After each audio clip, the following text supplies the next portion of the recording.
আমি চাই এই দুইটা শেরের ওয়াকে সবাই জানো। আমার ডান পাশে জান্নাতুল বাকি, বাম পাশে রওজা ইয়াকদাস।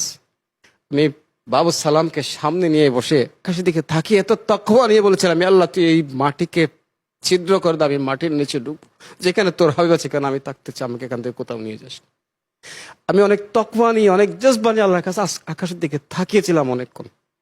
আল্লাহ আমার কথা শোনেন, আমি শুধু বলছিলাম আল্লাহ একবার কোন বলে দে। আল্লাহ কোন তো বলে নাই। তখন আমি লিখেছি, ইয়ে শহরে মোহব্বত হা মুস্তাফা হি यही घर बनाने को दिल चाहता है सिर्फ एक मिसरा। পিছনে ফিরে দেখি একটা মাইয়ত যাচ্ছে জান্নাতুল বাকিতে। আমার একটা অভ্যাস কি, যে কোনো মাইয়ত গেলে আমি আগে দাফন করে তার জিয়ারত করে আসবো। দৌড় দিয়েছি পিছনে পিছনে জান্নাতুল বাকিতে প্রবেশ করেছি। অন্যজনের লাশ আমি কিভাবে দাফন করবো, আমার তো প্রশাসন ইজাজত দিবে না। তখন আমি পিছনে দাঁড়িয়েছি, হঠাৎ করে মাথায় হাত দিয়েছি, না আমার তো এখানে যাওয়া দরকার না, আমি যাবো আমার হুজুরের লাখতে জিগর মা ফাতেমা জোহরা রাদিয়াল্লাহু কবর মোবারক। আমার মনে হচ্ছে যে কবরের ভিতর থেকে আওয়াজ আসতেছে, কে আলে রসুল তুমি তুমি ইতনে দের কে বাদ আয়ে। বিশেষ করে আমার দুই হাত এভাবে তালি দিয়ে আমি হুজুরের মা ফাতেমা জোহরা, এখন তো ঘেরাও দেওয়া, এখন ঘেরাও ছিল না, এইভাবে দুই হাত রেখেছে, আমার দুই হাতে বাড়ি লেগেছে। আবার উঠে গেছে, আমি আবার উঠে আবার বসেছি মোবাইলটা নেওয়ার জন্য। তখন আমার হাতের তালুতে নিয়েছি আমি বালু। তখনই লিখেছি, ये सोने से कंकर ये चांदी से मीठी, ये सोने से कंकर ये चांदी से मीठी नजर में बसाने को दिल चाहता। আল্লাহর কসম আমি প্রত্যেকটা বালি আমার মুখের মধ্যে মেখে ফেলেছি। আল্লাহ আল্লাহ আল্লাহ। দর্শক, আপনারা আমাদের এই মদিনা সুর সেগমেন্টের যে 6টি সুর শুনতে পেয়েছেন, এর মধ্যে 2টি সুর ও শহরে মোহাব্বত এবং হামনে আঁখোं से দেখা, এই 2টি কালামের যিনি রচয়িতা, কালজয়ী কবি আমি যাকে বলবো, আমাদের আজকের সম্বোধী অতিথি জনাব নুরুল কিবরিয়া সাকিব প্রকাশ দিলকাশ চাটগামী আমাদের মঞ্চে উপস্থিত আছেন। আমরা আপনাকে পেয়ে আনন্দিত এবং আপনার কাছে আপনার অনুভূতি জানবো প্রথমে, এবং আপনার এই কর্মময় জীবন সম্পর্কে যদি আমাদেরকে একটু কিছু বলেন আমরা খুবই উপকৃত হব। আসসালামু আলাইকুম ওয়া রাহমাতুল্লাহি ওয়া বারাকাতুহু। নাহমাদুহু ওয়া নুসাল্লি আলা রাসূলিহিল কারীম, আম্মা বাদ। আমাকে হুজুর প্রশ্ন করেছেন যে আমার কর্মজীবন নিয়ে কিছু কথা।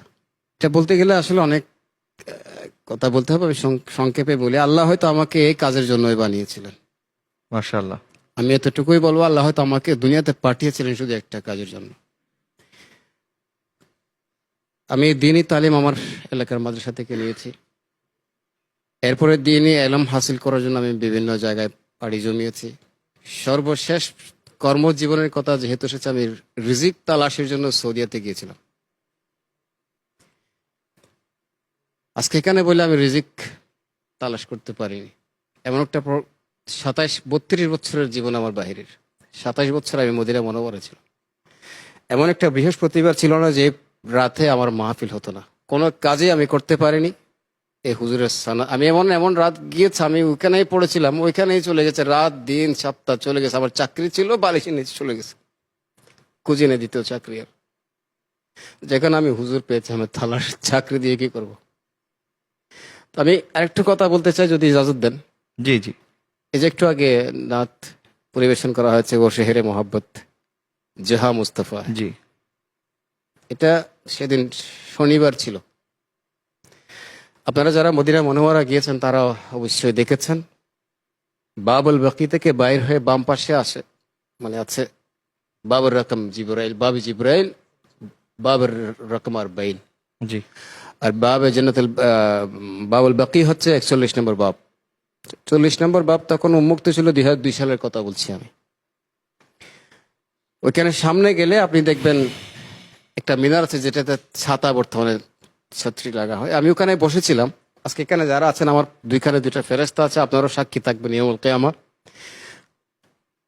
আমি ওখানে সেদিন রাত্রি কিন্তু আমার প্রোগ্রাম, এর আগের দিন ঠিক এখানে যেভাবে এসেছি ওইখানে ওইভাবে গিয়েছিলাম। আমি খাবার খাইনি, আমি একটা খেজুর খেয়ে রোজা রেখেছিলাম, বিশ্বাস করেন, এবং জমজম খেয়ে আমি ইফতার করেছি। ওই দিন আসরের সময় আমার কি হয়েছিল আমি জানি না, আমি দুপুর আমাকে ডাকছে, যাই নাই, মানে বাসার কথা ভুলে গিয়েছি। আমি ওখানে গিয়েছি ঠিক ওই জন্য বাব রকমার বাইরের বাবু জিবরিলের সামনে গিয়ে, আমার ডান পাশে জান্নাতুল বাকি, বাম পাশে রওজা ইয়াকদাস।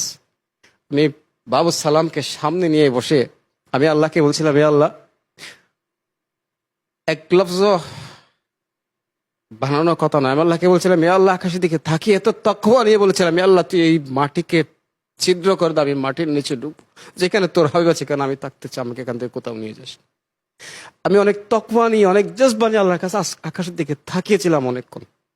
আল্লাহ আমার কথা শোনেন। আমি শুধু বলছিলাম আল্লাহ একবার কোন বলে দে। আমি এই কাহিনী ওনাকে একবার বলেছিলাম মনে হয়, বলছে, একবার কোন বলে দে।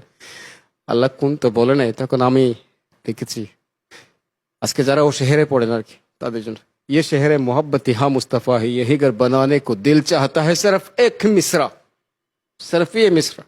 আর কোনো লাইন আমার অন্তরে আসে নাই। পিছনে ফিরে দেখি একটা মাইয়ত যাচ্ছে জন্নতুল বাকিতে। আমার একটা অভ্যাস কি, যে কোনো মাইয়ত গেলে আমি আগে দাফন করে তার জিয়ারত করে আসবো। দৌড় দিয়েছি পিছনে পিছনে, জন্নতুল বাকিতে প্রবেশ করেছি। এখন আমার তো ইজাজত নাই, উনি তো অন্যজনের লাশ, আমি কিভাবে দাফন করবো? আমার তো প্রশাসন ইজাজত দিবে না। আপনারা জানেন এখানে বলে দিয়ে নামের কতগুলো মানুষ ওরা জি, নিয়ে গেছে ওরা। জি। তখন আমি পিছনে দাঁড়িয়েছি, হঠাৎ করে মাথায় হাত দিয়েছি, না আমার তো এখানে যাওয়া দরকার না, আমি যাবো আমার হুজুরের লাখতে জিগর মা ফাতেমা জোহরা রাদিয়াল্লাহু আনহা কবর মোবারক। আমি ওখানে গিয়েছি, আমার একটা ছোট্ট বাটা মোবাইল ছিল, আমি বসেছি। আমাকে মনে হচ্ছে কে যেন আমাকে বলেছে যে ইতনে দের কে বাদ আয়ে হো। আমি উপর চারিদিকে তাকালাম, আমার আশেপাশে কেউ নেই। তখন মেহসুস হচ্ছে না যে, আমার মনে হচ্ছে যে কবরের ভিতর থেকে আওয়াজ আসতেছে, কে আলে রসুল তুমি তুমি ইতনে দের কে বাদ আয়ে হো।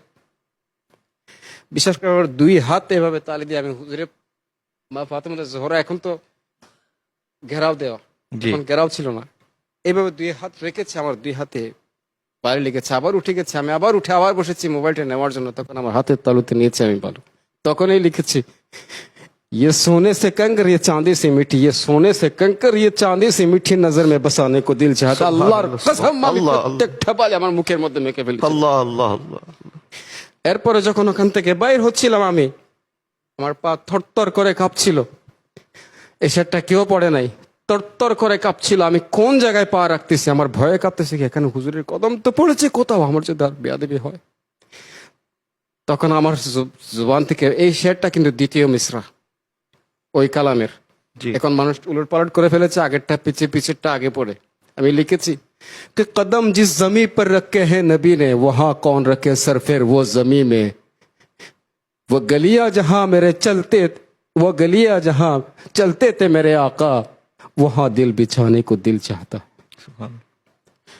ওটা লিখে বাইর হয়েছে, ওইটার পরে একটার পর একটা, একটার পর একটা। আরেকটা শেয়ারের কথা যদি না বলি আমি আমার হক রয়ে যাবে। আজকে এই প্রোগ্রাম হতে সারা বিশ্বের মানুষ দেখবে, কেউ না কেউ জানে। এখানে একটা কথা আছে, আমি যাচ্ছিলাম একজন ওই আপনার যে ইলাফ তেবা একটা হোটেল আছে, আপনারা দেখেছেন, জি জি। এর মধ্যে আমি অনেক শের লিখে ফেলেছি। এশার নামাজের পরে রাত্রে আমার মেহফিল আছে, আমাকে ডাকবে, আমি গিয়েছি। আমি এই ওয়াকিয়াটা আজকে সবাই জানুক, আমি চাই এই দুইটা শেরের ওয়াকিয়া সবাই জানুক। মুনাফ আলতাফ ওনার নাম ছিলেন, যিনি পাকিস্তানি, আমাকে যিনি প্রোগ্রামে দাওয়াত দিয়েছিলেন। এশার নামাজে আমি রিয়াদুল জান্নায় বসে কোরআন পড়ছিলাম। ওখান থেকে আমাকে এসে দেখে, সাকিব ভাই নিয়ে যাওগে কি আজ মেহফিল? না, আমার ওই খেয়াল নেই। আমি বাইর হয়েছি, বিশ্বাস করেন, ওনার হাত ধরে বের। আমি এই যে আকাশ, সেখানে যে তারাগুলো দেখা যাচ্ছে না, তারাগুলো দেখা যাচ্ছে এভাবে, আমি ওনাকে হাত ধরে ফেলেছি। মোনাফ ভাই রুকো যারা, মদিনা মুনাওয়ারা মসজিদ থেকে নবী থেকে এবারে রুকো যারা, यार ऊपर देखो, क्या है? बोले देखिए चांद कुछ कह तो नहीं रहा है। बोलते आप भी अजीब आदमी हो, इसको छोड़ो, चलो चलते हैं, आज महफिल में चलते हैं। बोले नहीं रुको। আমি ওনাকে দুবার হাত, মানে আবার দ্বিতীয়বার হাত ধরে ডান হাতে ধরেছি। আমি ওর দিকে আঙ্গুল ইশারা করে বলেছি, সিতারো সে ये चांद कहता है हरदम, तुम्हें क्या बताऊं वो टुकड़ों का आलम। আমি মাঠের নিচে আমার সে বসে গেছি, আমি ওখান থেকে আঙ্গুল, तुम्हें क्या बताऊं वो टुकड़े का आलम, इशारे में आके कितना मजा आता कि फिर टूट जाने को दिल चाहता। সুবহানাল্লাহ সুবহানাল্লাহ। এই পাকিস্তানি এখনো জীবিত আছেন, আল্লাহ ওনাকে হায়াত। আমাকে বলে যে इंसान देखा मगर आपका जैसा नहीं देखा, इंसान देखा मगर आप जैसा नहीं देखा, कहाँ सितारा और कहाँ चांद, कहाँ से कहाँ, और मदीने से मस्जिद से निकले हो ये क्या लिख दिया। এরপরে গিয়ে বসছি, কফি খেতে প্রোগ্রামে যাব। একজন সৌদি আরবিয়ান যাচ্ছিল, এমন ভাবে সুগন্ধ লাগিয়েছে গায়ের মধ্যে, মানে পুরো এলাকায় সুগন্ধ হয়ে গেছে। আমার সামনে বসে আছে এইভাবে, বলে যে সাকিব ভাই দেখা কি আতের লাগায়া इसने यार। আমি ওনাকে গরম মেজাজে বলেছি যে ওই দিন আমার ওই কালামটা মোকাম্মেল হচ্ছে ওইখানে। জি। আরো অনেক শের আছে যেগুলো আমি মক্কায় এসে লিখেছি। কি বললেন যে, বলে সুগন্ধ দেখেছো, কি আতের লাগায়া इसने। উনি আমাকে বলে, আমি ওনাকে বলেছি मेरी तरफ देखो, मेरी आवाज सुनो और इसको भगाओ यहाँ से। এইভাবে বলেছি कि दीवाना ये मुश्क हिना का नहीं है, दीवाना ये मुश्क हिना का नहीं है, कोई इत्र भी दिल को बाता नहीं है, महकने की खातिर नबी का पसीना बदन में लगाने को दिल चाहता। সুবহানাল্লাহ, সুবহানাল্লাহ, এই হচ্ছে আমার ও শেহরে মোহাব্বতের মাশাআল্লাহ। কাহিনী। জি, তো নিশ্চয় আপনার প্রত্যেকটা কালামের পিছনে এমন এমন নিশ্চয় অনেক রহস্য লুকায়িত আছে, যেটি আমরা মনে হয় রাতকে রাত দিনকে দিন বললেও হয়তো শেষ হবে না। তারপরও আমরা আপনার এই মূল্যবান সময়ে আপনি যতটুকু আমাদেরকে বলেছেন, আমার মনে হয় যে আমাদেরকে যেভাবে আপনি আসলে আমরা যারা সেটের সামনে সরাসরি আমরা ওনার কথাগুলি শুনছি, আমাদের মনে হয় প্রত্যেকের শরীরের যে পশম আছে সেগুলি দাঁড়িয়ে গেছে।